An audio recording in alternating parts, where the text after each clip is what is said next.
Good morning, children. Yesterday, I gave you a short summary of the story, The Case of the Sharp-Eyed Jeweler. I hope you enjoyed it. It is a story full of mystery and fun. Now we will read it from the book.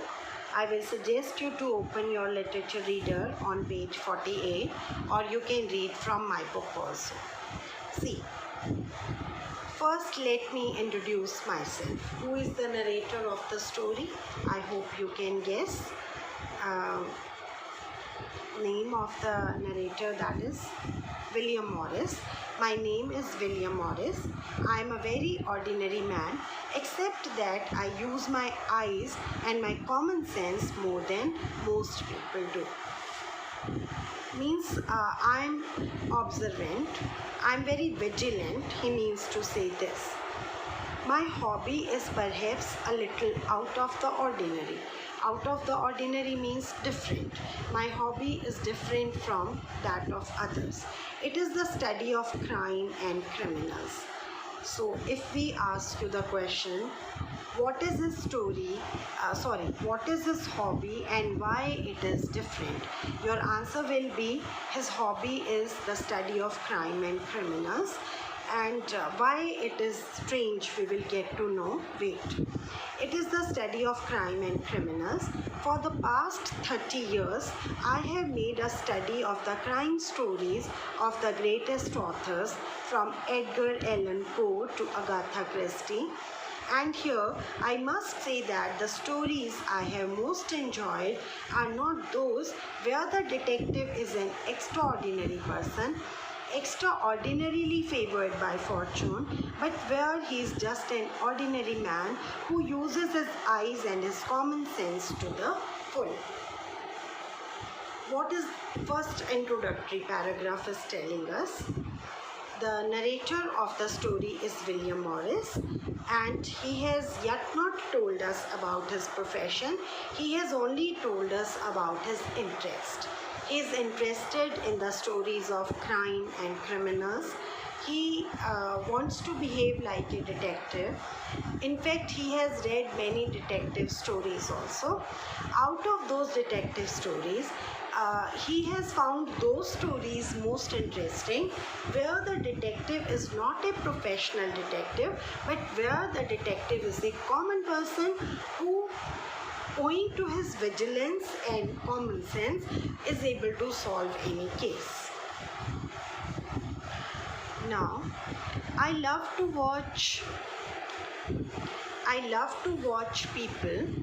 Some men love to watch the behavior of birds, others the behavior of fish, but I love to watch how men and women behave. This point can be added with the answer of that question. Why is his hobby of studying men, crime and criminals different? Because the hobbies of most of the people is to watch the behavior of birds, fish and other animals, but he is interested in watching the behavior of humans. I have the habit of observing everything they do, the way they walk, speak and pray, what they eat, read, wear and wish for. Nothing ever escapes my sharp eye. Of course, you cannot learn much from one fact, but if you put two or more facts together, you can learn a good deal. I admit that I am only guessing at the truth and that my guesses may be wrong. All the same, it is an interesting pastime and I thoroughly enjoy it. What does he say about the connection between vigilant eyes and solving a case? He says if you are vigilant, you will notice the behavior of human beings very closely. One observation will not tell you a lot. One observation will not take you to reach conclusion. But you keep on observing, record that observation in your mind, and when you have made 4 or 5 observations and you will connect all the observations with one another, you will surely reach a proper conclusion. He means to say this. And moreover, he says, I'm not doing it for becoming a detective or somebody, but it interests me. It is my interesting pastime, so I do it. Now, next paragraph. I have told you something about my hobbies and habits, and now I shall speak of my work. So in first two paragraphs, he has told us about his hobbies and habits, and now about his profession. I'm a jeweler, and more accurately, a jeweler's assistant. So if you read this line, you will say, why is this man putting on so much airs? See, you are an assistant at a jewelry shop. What is so important about it? Listen, this may not strike you as anything important or unusual, same. But when I tell you that I am working for Regniers, I am sure that you will be impressed. So, Regniers is a famous and renowned brand in jewelry. That is why he is naming it, that being an assistant at a jewelry shop is not of much importance, but if you are a jewelry assistant at Regnier's jewelry shop, then it means you have some power, you are somebody. Now these lines which are following, which are coming, these lines will tell you something about Regnier's, and these lines will help you to answer the question, what type of shop is the shop of Regnier's, which is famous for antique jewelry. First thing that we have got to know about Regnier shop is it is famous for antique jewelry, that it sells at prices that only the very rich can afford. It sells antique jewelry, so obviously very costly jewelry. Our principal customers. Principal, this word has two meanings. This principal, we have two principals with spellings are different. P-R-I-N-C-I-P-A-L, P-R-I-N-C-I-P-L-E. P-L-E means the principle of Archimedes and all, Siddhant, idea. And here, this principle means chief, main. So the head of an institution is also called principal.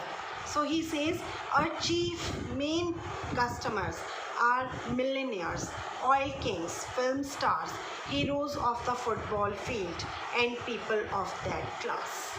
So he says that most of our customers are very, very rich people.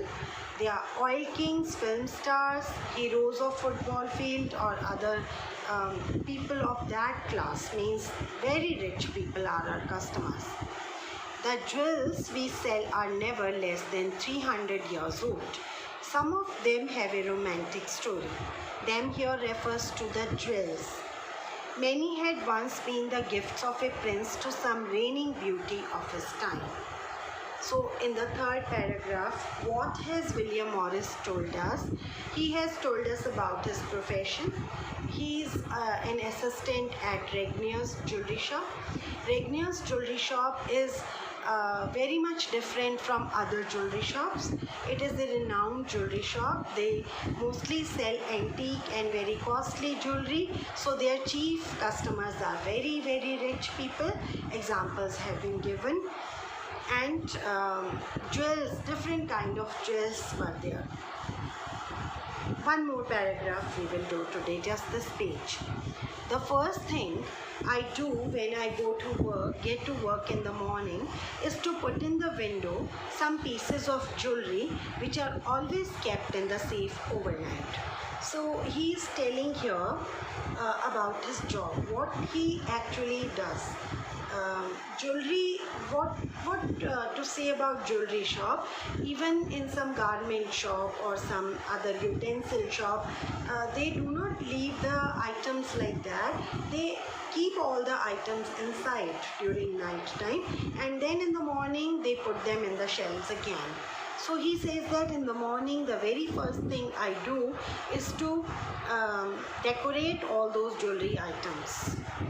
I was doing this on that eventful day. Eventful day means something important is going to happen. when I noticed a young woman standing in front of a shop on the opposite side of the street. So you are opening a shop, you are setting your items. There may be many people moving or standing in the street, and common people means we generally don't bother. We are doing our work and we feel that they may be doing their own work. Why should we bother? But he is different. He has told you in the beginning only, he enjoys looking at the behavior of people. This is the reason that he notices the presence of that lady outside. Her eyes were fixed on the display in the shop windows, and she stood there all the time it took me to arrange a display, quite 15 or 20 minutes. And what do you think she was staring at? Well, the shop is an undertaker's, and in the window, okay, let us discuss it till here only. Which shop is there on the other side of the street? This is the shop of an undertaker. If you look at the foot, you will get to know the meaning of an undertaker. A person whose job is to prepare dead bodies for cremation. Means who will come to undertaker's shop? Someone at whose home somebody has died, and he has to buy some items for the cremation ceremony. So this lady is looking at the undertaker's shop, and in the window there was nothing but two urns, you can say holders, pots for holding the ashes of the dead, and some photographs of gravestones.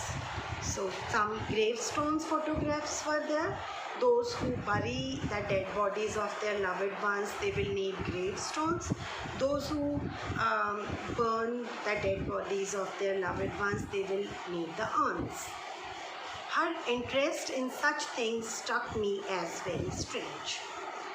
At this moment, William Morris feels that she should not be interested in these things. Why? See, the thought crossed my mind that someone dear to her had died.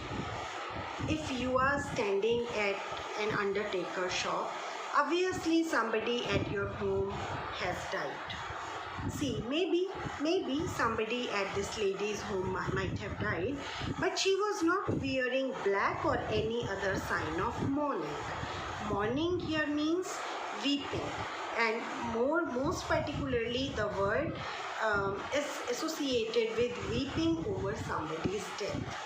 And it is a tradition in almost all the communities of the world to wear some sober clothes, some particular colors during death times, especially if the death is of your close relative. She was in fact wearing a bright yellow coat with a vivid zigzag pattern running all over it, and yellow sandals. She is wearing yellow clothes, yellow sandals. Yellow is not a mourning color. Yellow is a bright color that is a symbol of happiness, fun. Mourning colors are either black, white, or perhaps grey, but not yellow or red at all.